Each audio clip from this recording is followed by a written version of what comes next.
What's up guys, we're here. So welcome to another car camping vlog, and this time magka-car camping tayo sa Camp Likas, ano? So ano pinintay natin? Let's go!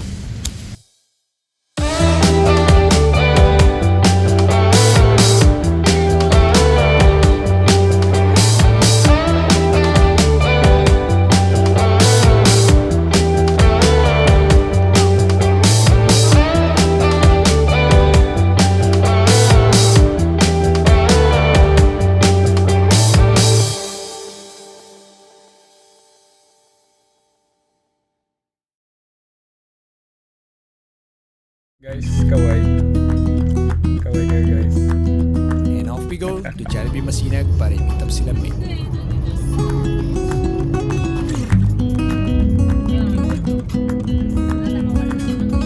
And after the meet up, off we go to Camp Likas.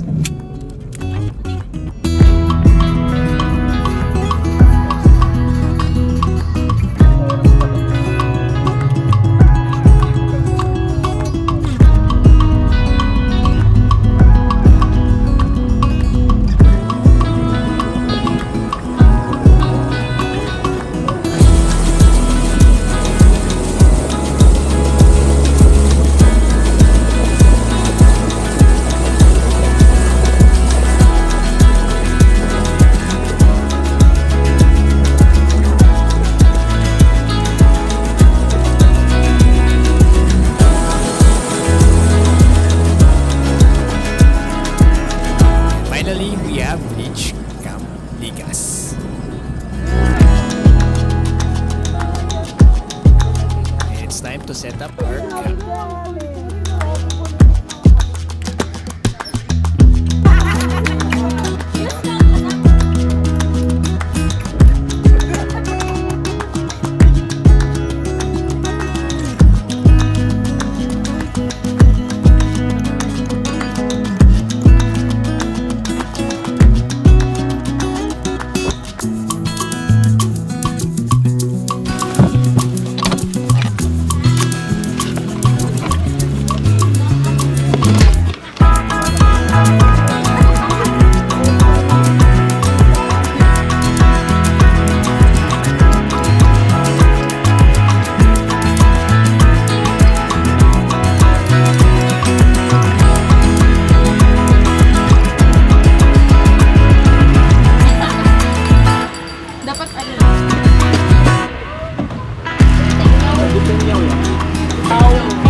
Since nalalapit ng birthday ni Kim, sinelebrate na namin ito sa camp. So wala tayong... Huwag mo sabihin. Yay! Ang galing! Galing, diba? Pantay yan. Ito kasi may green yung ano nila. Ha? Pili ka, alam mo mga bata. Sila ako sa kalabang.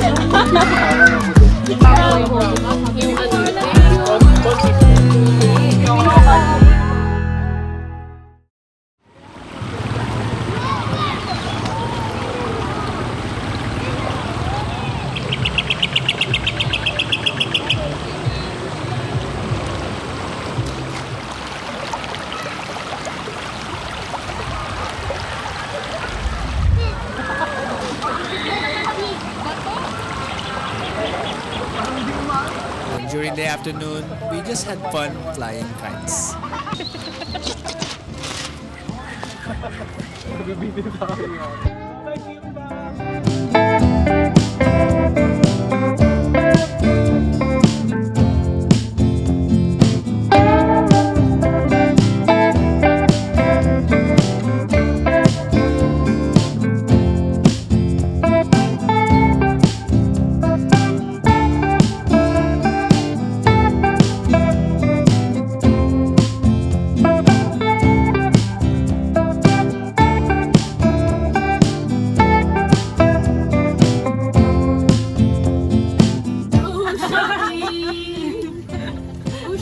Pagpuyat ka na, tapos gusto mo manood. Si Pets na magtawagin. Sir, ito pong stick pan natin, Teflon coated po yan. Ay, wow! Third technology. From the 5th Jupiter. Last time naubos yan. Punuin mo ng tubig. Pag luto na, ang kanin, pwede mo na akong ulamin. Hoy, luto na to. Ang dami yung kuda. Ano nalagyan? Wala tayong baso eh. Hindi, ano na lang.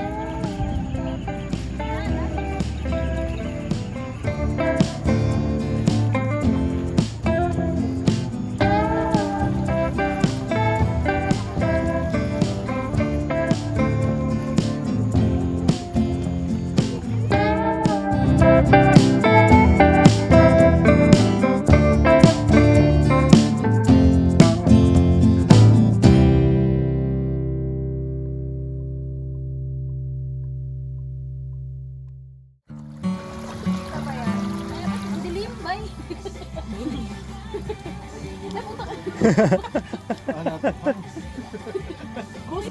Tatay, baka mamay pasisigaw pa sa akin. Ramdam ko. Norma is my boyfriend. Pag ganun. Yan yung tissue ah. Ace of Spades. One of one. Beep. Mga bago. Parang ano. Sauce pa? Dagdag pa natin. Baka matusok na.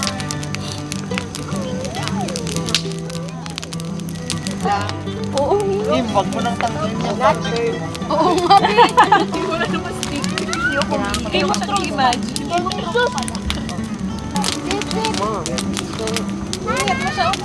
Ala! Nasunog! And that's pretty much it for day 1. Good morning, and it's already day 2 here at Camp Likas.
Lalapit ka ng chismis. Diba yun din yun?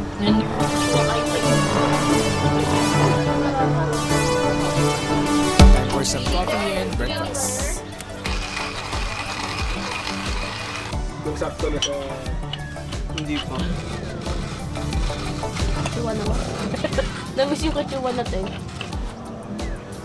Yeah. Ay, sa kay Claire. Ako ba? Kamsamnita!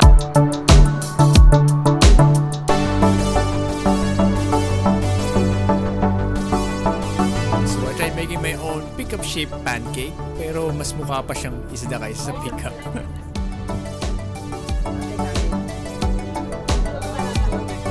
So after having some breakfast and a little break, we went to the river.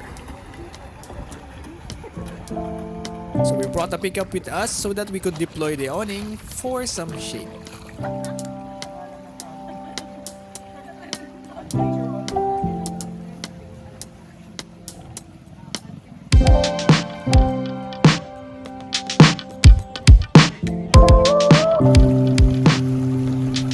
Malalim dyan!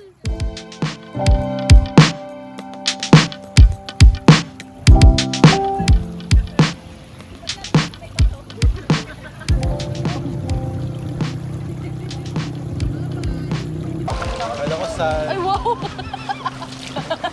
Iya, plank nga. Son!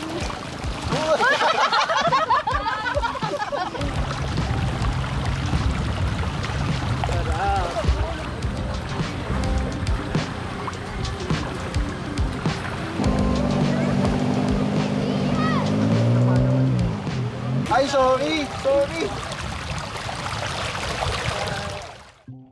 And before we head home, we'll have a little fun with our rigs on the river.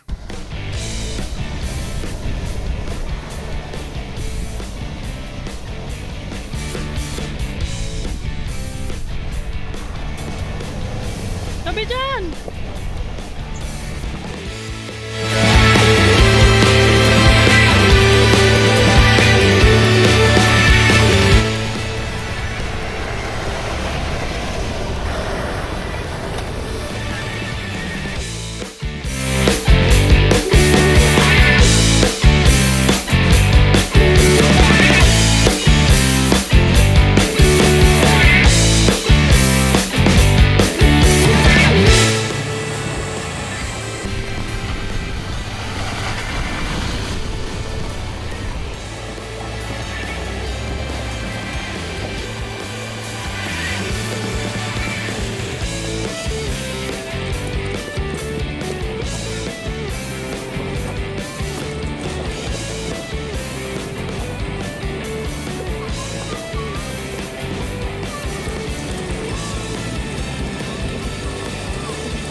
That's pretty much it, and it's time for the camp tour.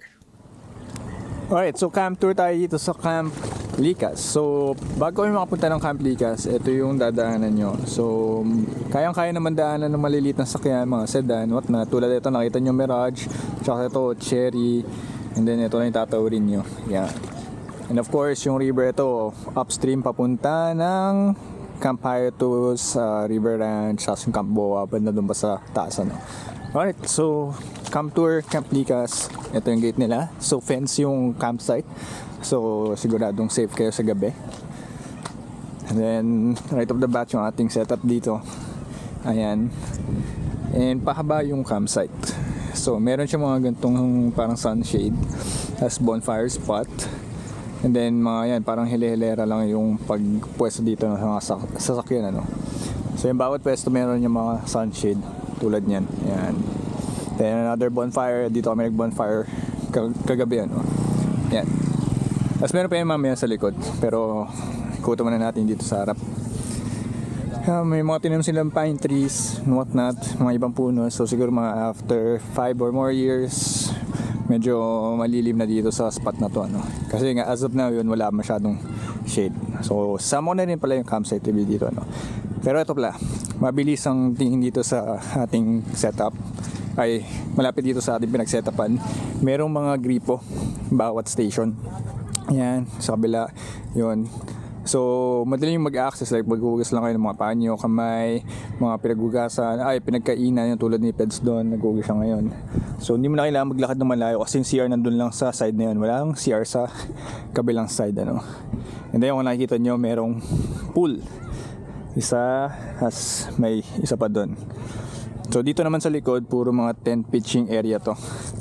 Ayan. And medyo mababa yung spot. But yun. And sige, lakarin na natin yung papunta ng CR, ano.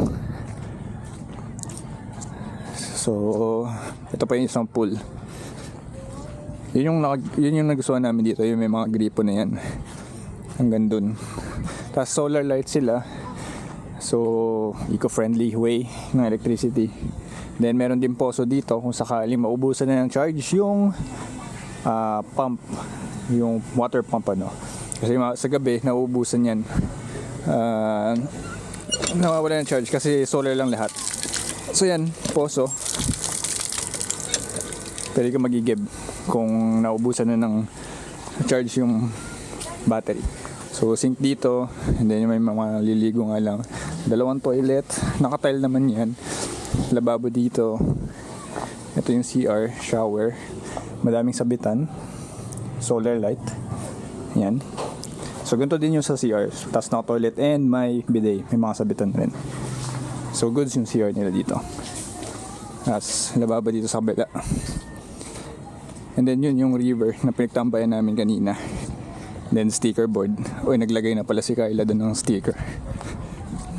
So yan, may gate din yan. O, car camping PH, General. Sino pa ba yung mga kakilala natin dito? Yun lang.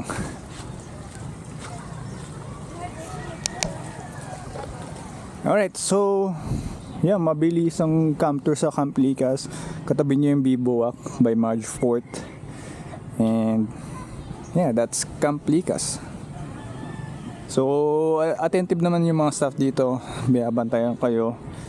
And then, tinatanong din kung may kailangan. Andito rin yung owner kahapon hanggang kanina umaga. And that's pretty much it. Okay naman. So actually, napalano na ni Kin yung raffle dito sa Camp Likas. Good for 4 packs. So sumama na lang din kami. Ayan, quick tour na rin sa setup. As usual yung Ango 4. Tapos yung lumang Coleman. Hinaram kasi ng classmate ko yung darche darche. Yung Quechua. Decathlon Quechua na tent. Tapos darche extender tent. Yung kay Meng na King's Adventure tent 2.5 by 2.5 rin. Then ginamit namin yung mga luma naming awning. Sa akin tinanggal ko lang as parang sidewall extension para may shelter, additional shelter pag yung sinag ng araw medyo mababa pa, at least may shade dun sa ilalim or sa gilid. Then yung kalapeds nandito, kanilang girder tarp.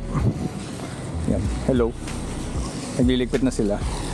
So yeah, that's pretty much it for Camp Likas. Quick tour. So goods, yun lang, wala lang siyang shade kasi hindi pa ganun kalaki yung mga puno. And pretty affordable naman yung rates. Parang mga sa 350 yata or 400 per packs. All in na ata yun sa pagkakaalam ko. Kontakin nyo na lang yung page nila if may need kayong i-clear out. Kasi nakisabit lang kami dito kay Kim. So yeah, that's pretty much it. Accessible naman siya sa mga 4x2. Yung ground is pretty much even. Yung pala, meron mga spots na madaming langgam. So tulad no yan, yung sa tapat ng driver's side, meron medyo malanggam doon. So magdala na lang kayo ng mga anti-repellent, not insect repellent, para hindi kayo masyadong ano ba yung tawag doon, mahirapan sa pag-camping nyo kung sakaling napapwesto kayo sa malapit sa nest nila or what. Yeah, that's pretty much it. And sana nakatulong yung camp tour / review ng Camp Likas. Alright, so that's pretty much it for this car camping vlog, and I hope you enjoyed watching it. So special thanks to Kai, Claire, Ibs, Mariel, Sophie, Patty, Meng, Kim, and Pets. So once again guys, thanks for watching. Don't forget to like and share this video and subscribe.